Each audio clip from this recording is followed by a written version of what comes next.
আমার প্রিয় বন্ধুরা চলে এসেছে আমি রোমা আরেকটা নতুন ব্লগ, নতুন একটা দিন, নতুন একটা সকাল, সুন্দর একটা ব্লগ নিয়ে। আশা করছি কিন্তু তোমাদের বেশ ভালো লাগবে। আর তোমাদের যেন ভালো লাগে তো সুন্দর সুন্দর ব্লগ বানিয়ে যাচ্ছে, টিপস দিয়ে যাচ্ছে। তোমরা তো জানো অবশ্যই যে আমি এখন টিপস দিচ্ছি তোমাদের ব্লগের মাধ্যমে।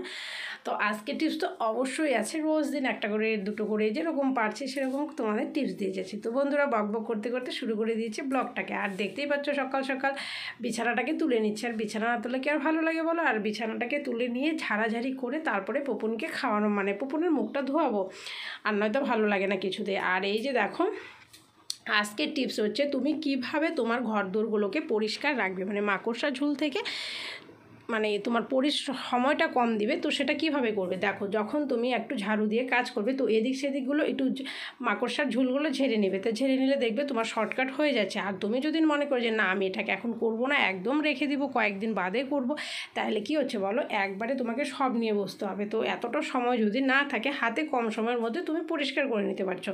এই যে ধরো আমি বিছানাটা ঝাড় দিলাম, এর মধ্যে কি করবো আমি বলো, জানলার গ্রিলগুলোকে একটু ঝেড়ে নেবো, তাহলে পরিষ্কার থাকলো। সাইডে ওয়ালের দরজার পেছনে এগুলো সব ঝেড়ে নিলাম। এই তো হচ্ছে আমার টিপস। আর আজকে 2 নম্বর টিপস হচ্ছে, দেখো এত গরমে দুধ কিন্তু নষ্ট হয়ে যাচ্ছে, জাল দিয়ে রাখছো একটু দেরি হচ্ছে নষ্ট হয়ে যাচ্ছে।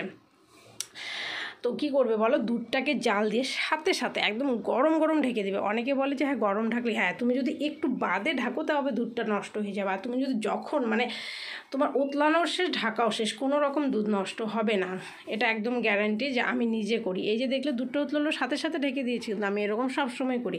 হ্যাঁ একটু বাদে যদি করো তাহলে কিন্তু নষ্ট হয়ে যাবে। তো 2 নম্বর টিপস কিন্তু চলে গেল। আর দেখতে পাচ্ছ এখানে আমি রুটি ভাজছি পুপুনের জন্য। আর রোজ দিন তো রুটি তো অবশ্যই ভাজছি, কারণ পুপুনকে এখন আমি রুটিই খাওয়াই যেহেতু রোজ দিন। তো রুটিটাকে ভেজে নিচ্ছি, রুটিটাকে ভেজে তো পুপুনের, আর যা গরম পড়েছে মানে কি বলবো, আর কী খাওয়াবো না খাওয়াবো একদম মানে দিশেহারা আর কি। এত গরমে দেখবে কোনো কিছু ভালো লাগে না, খেতেও ভালো লাগে না, শুতেও ভালো লাগে না, বসতেও ভালো লাগে না, মানে প্রচণ্ড গরম প্রচণ্ড গরম। তো আমি এদিকে দেখতেই পাচ্ছ পুপনের খাওয়া দাওয়ানো হয়ে গেছে। তো হয়ে যায়, আজকে সকালে ঘুমোয়নি তো একবারেই ঘুমোবে, ও ঘুরঘুর ঘুরঘুর চলছে খেলছে। আর আমি এইদিকে দেখো মুসুর ডাল বসিয়েছি, তো মুসুর ডালটাকে সম্বার দিয়ে নেবো। আর মুসুর ডাল আর ওই যে আলু সেদ্ধটাকে মেখে ওটাকে ভাজবো, পাঁপড় ভেজেছি। আর উপরে তো রান্না অবশ্যই আছে, আমি এখানে যতটুকু পারি ঠিক ততটুকু করি, চেষ্টা করি একটু এগোনোর জন্য কাজটা। তো দেখা যাক কতটুকু করতে পারি, বেশি পারিও না করতে, কারণ যেহেতু পুকুন খুব দুষ্টুমি করে, ওকে রাখা খুব সমস্যা।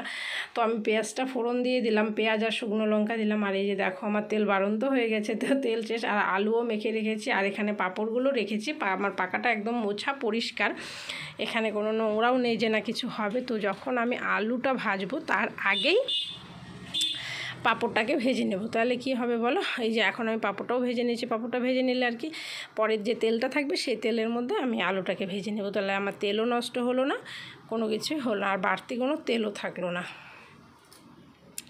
এইভাবে বুদ্ধি খাটিয়ে কাজগুলো করবে, দেখবে কোনো রকম তোমার প্রবলেম হবে না, কোনো কাজ বাড়বে না, একদম ঝটপট ঝটপট কাজ হয়ে যাবে, সারাদিনের রোজ দিনকার কাজ এবং কমপ্লিট হয়ে যাবে। আর তারপরে আমি এই যে আলু মাখাটা যে ছিল সেটা কড়াইতে দিয়ে দিলাম। তো আগে প্রথমে কি বললাম, আগে প্রথমে দেখো কি উল্টাপাল্টা বলছি, প্রথমে আমি আলু মানে পেঁয়াজ লঙ্কাগুলোকে ভাজলাম, ভাজা হয়ে গেলে তারপরে আলু নুন হলুদ দিয়ে ওটাকে ভালো করে ভাজলাম, ভাজা হয়ে গেছে তো নামিয়ে নিয়েছি। নিয়ে এখন গ্যাসটাকে পরিষ্কার করে একদম ঝকঝকে করে তারপরে পুপুনের জন্য ভাতটা বসিয়ে দেবো। ভাতটা বসিয়ে দিয়ে আমি চলে যাব কলতলার কাজে। আর এই যে চলে আসলাম কলতলার কাজে, কলের পারে যে রোদ্র মানে কি বলবো, গাছ কাটা হয়ে গেছে তো এখন শেষ, একদম রোদ্রের জন্য আর বসা যাচ্ছে না এখানে, মানে খুব তাড়াহুড়ো করে করতে হচ্ছে। আর অল্প বাসনে ধুয়েছি, মানে এতটা রোদ্রু আর পা দেওয়া যাচ্ছে না, পা একদম পুড়ে যাবে, মানে এত পাকা গরম হয়ে গেছে। তো কিছু করার নেই, করতেই হবে যেহেতু, তো খুব তাড়াহুড়ো করেই করলাম যেহেতু অল্প সময়ের মধ্যে করতে পারি। আর জামা কাপড়গুলো আজকে আর এখানে আর ধুবো না, কারণ খুব রোদ্রু, মানে রোদের বসা যাচ্ছে না জায়গাটায়। তো সেই জন্য জামা কাপড়গুলো আমি বাথরুমে নিয়ে গেছি, তো ওগুলোকে বাথরুমে ধুয়ে নেব। আর ওখান থেকে আমি কোনো রকম ভিডিও করতেও পারবো না, কারণ বাথরুমটা চাপা, ওখানে আমি কোথায় রাখবো কী করব এরকম কোনো ব্যবস্থা নেই, তো আমার মোবাইলটাও চলে যেতে পারে। তো এত কিছু যাওয়ার থেকে তো ভাবলাম ঠিক আছে এতটুকু বাদই থাক, কোনো ব্যাপার নয়, পরের দিন করে দিব। যদি রোদ থাকে তো তো গেল, আর রোদ্রু না থাকলে তো হলো, আর কিছু করার নেই কিছু, যেহেতু এরকম হয়ে গেছে। আর এই ন্যাকড়াটা আমি পরেও ধুয়ে নেব ওই জামা কাপড়ের সাথে, এটা হচ্ছে গ্যাস ট্যাস মোছার যে ন্যাকড়াটা সেটা। তো আমার জামা কাপড় বলছি দেখো বাসন ধোয়া হয়ে গেছে। তো হয়ে যাওয়ার পরে তো বললাম ওখান থেকে বাসন দিচ্ছে, তো বাসনগুলোকে সব ভিজিয়ে রাখছি, কারণ বাসনগুলো ভিজানো থাকলে নরম থাকবে, পরে মা ধুয়ে নেবে। তোমরা কেমন আছো? তোমরা সবাই ভালো আছো, সুস্থ আছো, আমরাও ভালো আছি। আর আমার চ্যানেলে সবাইকে স্বাগত আর অনেক অনেক ভালোবাসা জানি। ব্লগটা শুরু করে দিলাম। আর এই দেখো চুপটি করে আছে আজকে, মনে হচ্ছে নাকি হ্যাঁ। তো ব্লগটা অনেকক্ষণ আগেই শুরু করলাম। পুকুরে স্নান হয়ে গেছে, এখন খাওয়াবো, পুকুরকে খাইয়ে দিয়ে ঘুম পাড়িয়ে দেবো। দেখতে থাকো ব্লগটা, সারাটা দিন কী করি না করি, হাসি কান্না সুখ দুঃখ সবটাই শেয়ার করতে ভালোবাসি আমি তোমাদের সাথে। দেখতে থাকো ব্লগটা। আর এই যে দেখো দুষ্টুমি চলছে, এই যে বাদি ঝুলে ফেলবে, এই পড়ে যাবে পড়ে যাবে পড়ে যাবে। হাই করে দাও, হাই করে দাও, হাই করে দাও, হাই হাই হাই হাই করে দাও। তো আমার এখন সব কাজ কমপ্লিট, যেহেতু পুপন ঘুমিয়ে গেছে। তো এখন খাচ্ছি প্রসাদ। এটা হচ্ছে আলিপুরদুয়ারে দুর্গাবাড়ির ভোগ, সেটা হচ্ছে খিচুড়ি আর অন্য প্রসাদ। আমি শুধু খিচুড়িটা নিয়েছি, মিষ্টি নিয়েছি, পায়েস নিয়েছি। আর খিচুড়িটা খুব টেস্টি হয় খেতে, আমার খুব ভালো লাগে এই খিচুড়িটা খেতে।